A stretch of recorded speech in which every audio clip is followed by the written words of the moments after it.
கோவில் புளியோதரை யாருக்கு தான் பிடிக்காது?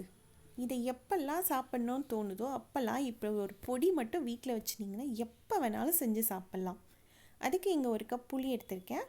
அதில் கொட்டை எதுவும் இல்லாமல் க்ளீன் பண்ணி சின்ன சின்ன பீஸாக கட் பண்ணி எடுத்து வச்சுருக்கேன். அடுத்ததாக ஒரு கடாயை சூடு பண்ணியிருக்கேன். மீடியம் ஹீட்டில் வச்சுருக்கேன். ரொம்ப ஹை ஹீட்டில் எதையும் வறுக்கக்கூடாது. கடலைப்பருப்பு சேர்த்து வறுத்துட்ருக்கேன். அது கலர் மாறிடுத்து. லேசாக கலர் மாறினா போதும், ரொம்ப கலர் மாற வேண்டாம். எந்த கப்பில் புளி எடுத்தேனோ அதே கப்பில் தான் எல்லாத்தையும் மெஷர் பண்ணியிருக்கேன். அடுத்ததாக உளுத்தம் பருப்பு. இது கொஞ்சம் வாசனை லேசாக கலர் மாறுற வரையும் வறுக்கணும். பாருங்கள், இது ரெடி ஆகிட்டு எடுத்துடலாம். தனியா சேர்க்குறேன். இப்படி ஒன்று ஒன்றையும் தனித்தனியாக வறுக்கும்போது அதோட வாசனையே சூப்பராக இருக்கும். தனியாவும் வறுபட்டுருக்கு. மிளகு சேர்க்குறேன். மிளகு 2 ஸ்பூன் சேர்த்துருக்கேன். உங்களுக்கு இன்னும் மிளகு காரம் வேணும்னு நினச்சிங்கன்னா மிளகை ஜாஸ்தி பண்ணிவிட்டு மிளகா வத்தலை கம்மி பண்ணிக்கலாம். ஜீரகம், அதுவும் லேசாக வறுபட்டதும் எடுத்துடலாம். வெந்தயம் 1 ஸ்பூன் சேர்க்குறேன். இதுக்கு மேலே சேர்க்கலாம், கசப்பு வந்துடும், அதனால் கொஞ்சமாக தான் சேர்த்துருக்கேன். அது லேசாக கலர் மாற ஆரம்பித்ததும் எடுத்துடலாம். அடுத்ததாக எள்ளு சேர்க்குறேன். நான் இங்கே கருப்பு எள்ளு வெள்ளை எள்ளு ரெண்டும் மிக்ஸ் பண்ணி எடுத்திருக்கேன். நீங்கள் ஏதாவது ஒன்று எடுத்தால் கூட போதும். அதுவும் நல்லா பொரிஞ்சு வருது. இப்போ எள்ளை எடுத்துடலாம். கருவேப்பிலையை வாஷ் பண்ணி எடுத்து வச்சுருக்கேன். அதையும் இங்கே சேர்த்து வறுத்துட்ருக்கேன். இது நல்லா கிறிஸ்பி ஆகிற வரையும் வறுக்கணும். கருவேப்பிலை எடுத்துகிட்டு இப்போ நல்லெண்ணெய் சேர்த்துருக்கேன். பெருங்காயம் சேர்க்குறேன். நான் கட்டி பெருங்காயம் சேர்த்துருக்கேன். கட்டி பெருங்காயம் இல்லைன்னா தூள் பெருங்காயம் கூட சேர்த்துக்கலாம்.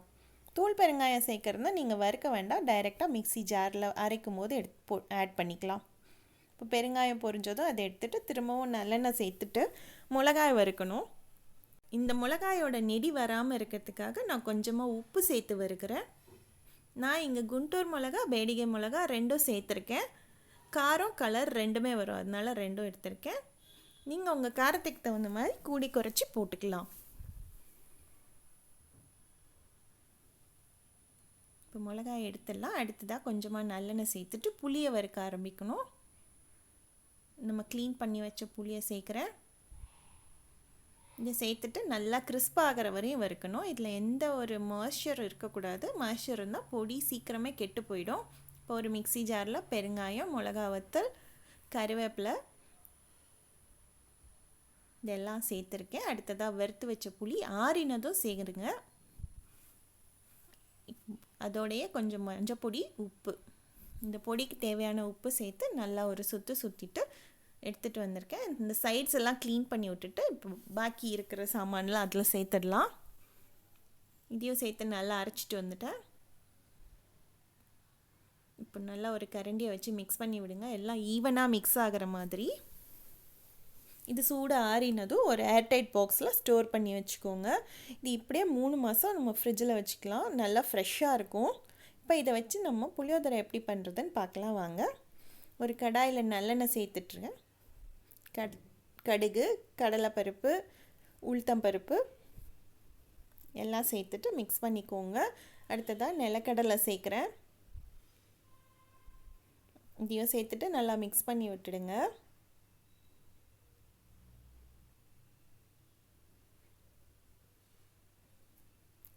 ஒரு 3 மிளகாயை இப்படி சின்ன சின்னதாக கட் பண்ணி வச்சுருக்கேன். அதையும் சேர்த்து நல்லா வறுத்துக்கலாம். எல்லாம் லோ ஹீட்டில் பண்ணுங்கள், இல்லைன்னா கருகி போயிடும். பெருங்காயம் சேர்த்துருக்கேன். அடுத்ததாக நம்ம அரைச்சி வச்ச புளியோதரை பொடி. நான் இங்கே 3 பேருக்கு சாதம் கலக்கிறேன், அதனால் 3 ஸ்பூன் சேர்த்துருக்கேன். நீங்கள் உங்கள் டேஸ்ட்டுக்கு தகுந்த மாதிரி பார்த்துட்டு சேர்த்துக்கோங்க. கருவேப்பிலை சேர்த்து மிக்ஸ் பண்ணிவிட்டு அடுப்பை ஆஃப் பண்ணிவிடுங்க. அடுத்ததாக சாதம். இதை வடித்து ஆற வச்சு கொஞ்சமாக நல்லெண்ணெய் சேர்த்து வச்சுருக்கேன். அதை இப்போ இந்த பவுடரில் போட்டு மிக்ஸ் பண்ணுறேன். சாதம் சேர்த்து நல்லா மிக்ஸ் பண்ணுங்கள். உப்பு தேவைப்பட்டதுன்னா ஆட் பண்ணிக்கோங்க. எனக்கு இங்கே உப்பு தேவைன்னு தோணிட்டு அதனால் நான் கொஞ்சம் உப்பு சேர்த்துக்கிறேன். இந்த பொடி மட்டும் இருந்தால் எப்போ வேணும்னாலும் நம்ம புளியோதரை செஞ்சு சாப்பிட்லாம். பொடியை மறக்காமல் ஃப்ரிட்ஜில் ஸ்டோர் பண்ணி வச்சுருங்க. பாருங்கள், சூப்பராக புளியோதரை ரெடி ஆகிடுது. கோவில் ஸ்டைல்லே நீங்களும் ட்ரை பண்ணி பாருங்கள்.